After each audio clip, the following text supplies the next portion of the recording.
Apakah kalian pernah melihat hewan laut yang bentuknya mirip titit? Inilah teripang laut, atau sering juga disebut timun laut. Meskipun bentuknya aneh dan terkesan agak senonoh, teripang adalah salah satu hewan laut paling berharga di dunia. Lalu, bagaimana rasanya? Rasanya cenderung hambar dan kenyal. Di beberapa negara, teripang bahkan dimakan hidup-hidup. Cukup ditambahkan sedikit racikan sambal untuk memperkaya cita rasanya.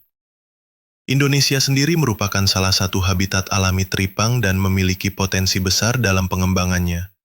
Sayangnya, akibat perburuan liar, populasinya kini terus mengalami penurunan.